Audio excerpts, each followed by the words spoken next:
Dá para Jesus uma calorosa salva de palmas. Pode aplaudi-lo em antecipação, porque ele vai lhe abençoar hoje. Você veio aqui para ter um encontro com ele.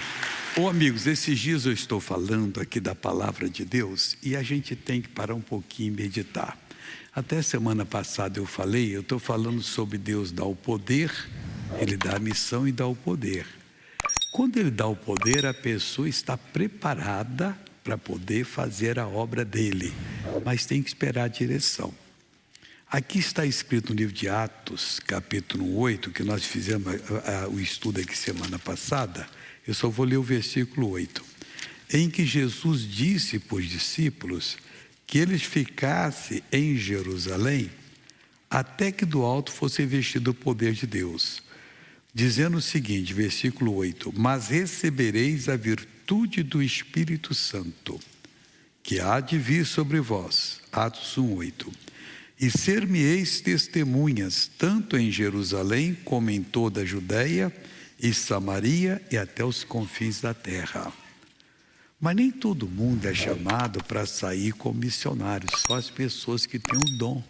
Porque senão a pessoa vai fazer o quê? Vai até representar Jesus mal.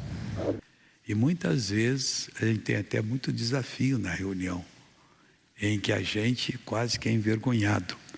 Há um caso que em 75 para 76, eu estava fazendo uma reunião no Rio de Janeiro, no cinema, lá em Jacarepaguá, onde tem a nossa sede hoje, mas não é no local. E aquilo ali, aquele cinema acabou. E Deus me usou poderosamente.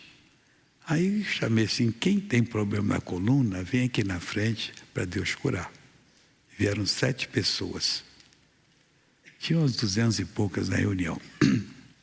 Aí eu virei, quando eu acabei de orar, preparei eles, orei, virei para aquela senhora e falei assim, ô senhora, abaixa agora em nome de Jesus. Ela fez assim, seu missionário, eu sofro há muito ano, vai ser com 2 palavrinhas que você curada, não? Você já ficou envergonhado alguma vez? Você tomei aquele negocinho, fica aqui, chega o sangue correndo tanto para cá. Aí Deus me deu uma palavra que ajudou essa senhora na hora. Aparentemente, eu a ofendi. Mas aquilo ali foi para despertar. Eu falei, só sabe por que não foi curada? Não sei. Porque a senhora não vale nada. Desse jeito. É uma ofensa. Mas na hora veio, eu falei, se a senhora valesse 1 centavo furado, só tinha baixado, que eu falei, em nome de Jesus. Aí ela tomou um susto assim, ficou, a senhora não tem fé para ser curada, mas eu tenho fé para curar a senhora agora. Só vou lhe pedir uma coisa, feche os olhos. Ela fechou. Aí eu fui, fiz uma oração simples, foi Deus, confirma a palavra. Senhora, uma coisa vou lhe pedir, abaixa agora. Aí ela abaixou e fez assim, não é que eu fui curada? Então, é certa situação que você não quer. Eu não queria fazer isso com ninguém. Mas tive que fazer na hora ali pelo Espírito de Deus. Não foi por mim, jamais faria. Não queria e não faria isso. Eu sempre respeito a pessoa. Leva ela para a sala ali para descansar um pouquinho, irmãos. Vai aqui do lado, aqui, irmã. Aí ela não está nem prestando atenção. Ela volta já. Aqui tem uma sala especial aqui. Dá um pulinho aqui. Vai ali com ela ali. Isso. Vai ali com ela um minutinho só, irmã, só vai ali e volta, para todo mundo poder ficar prestando atenção aqui. Aí, irmãos, o que aconteceu naquele dia? As outras 6 foram curadas, e caso sério ali. Você tem situações que você tem que estar preparado, vai lá com ela, pastor, não deixa ela sozinha não. Meu pai, conversa com a irmã, senta ali. Quem é que nunca teve esse negócio? Todo mundo já teve, irmão. Então tem que, na hora, você até do ambiente um pouquinho, tomar água, mas também nem água pode tomar, porque continua cheio. Então não sei, cada um faz o que quer. Vamos continuar aqui em nome de Jesus. Então, daqui agora em diante. Aí, irmãos, as outras 6 foram curadas. Deus quer curar você, mas a pessoa vem na igreja, meio ressabiado, e nós entendemos isso. Que já foi em tanto lugar, não deu certo, mas com Jesus tem que dar certo. Paulo, antes de ser apóstolo, era um perseguidor da igreja. Vamos para Atos, capítulo 8, começando no versículo 1. O 5 é outra mensagem que eu tenho para dar para vocês, mas essa aqui segue a outra. Está escrito assim, olha.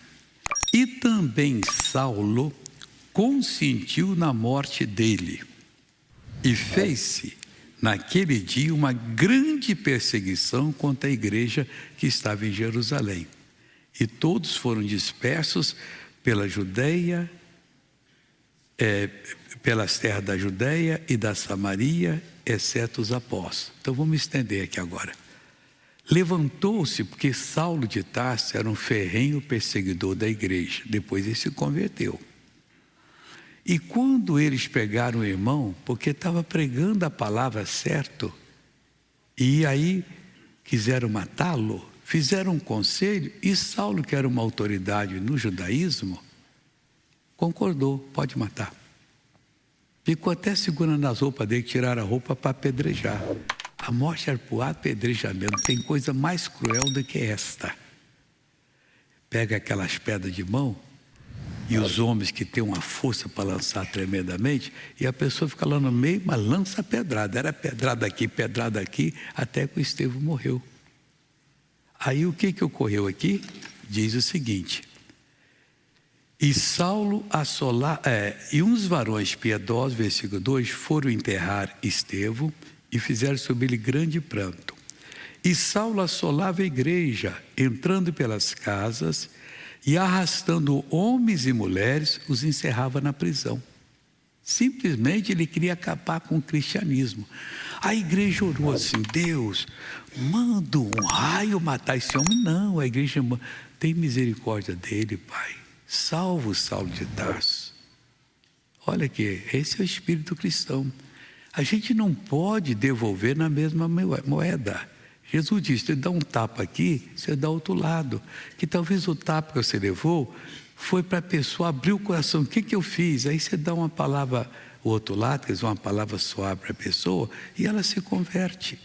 Tem gente que só abre para a verdade quando ele explode, faz qualquer coisa errada. Aí você faz outra coisa errada também. Eu vi uma vez, o pessoal todo mundo riu, eu não gostei. Chegou lá no Rio um missionário que tinha sido lutador de boxe. E ele abriu lá uma tenda perto de uma favela, isso há uns 60, 70 anos. E na hora que ele estava pregando, um cara ficou lá atrás só provocando. Amigo, para, eu estou pregando, deixa eu pregar a palavra e tal, e tal. Aí o cara, quer ver se tem homem aqui, foi provocando ele. Então um pouquinho bobo, eu chamo de bobo. Falei: Deus, eu vou sair da tua presença só 2 minutos. Chegou lá, pá, jogou o cara no chão. Aí o cara foi embora. Aí todo mundo riu, como você riu. Eu falei: não, mas não pode. Não é isso que Jesus falou. Tem que dar outra face. E o cara não ouviu a palavra em si, mandou, que viu que o negócio... Aí voltou: Deus, eu volto para a tua presença. Eu nunca vi falar isso: sai da presença de Deus e volta para a presença de Deus desse jeito. E eu não quero sair nem um segundo, pessoal. Nessa hora o bicho pega você. Aí não pode agir dessa maneira. Mas aí parece uma coisa engraçada. Mas quando eu vi isso, eu já era rapazinho. Eu falei assim: não, tá certo não. A gente tem que amar a pessoa. Tem que pedir uma orientação de Deus para Deus fazer a obra ali. Então, deixa Deus fazer a obra. Aí eles oraram, o Saulo se converteu. E passou o seu grande Paulo, que doutrinou a igreja, que levou o evangelho para fronteiras bem longe. Ele pensava até em chegar à Espanha, já tinha chegado em outras partes da Europa, e levando a palavra de Deus para lá. Nós temos que fazer isso. Amém?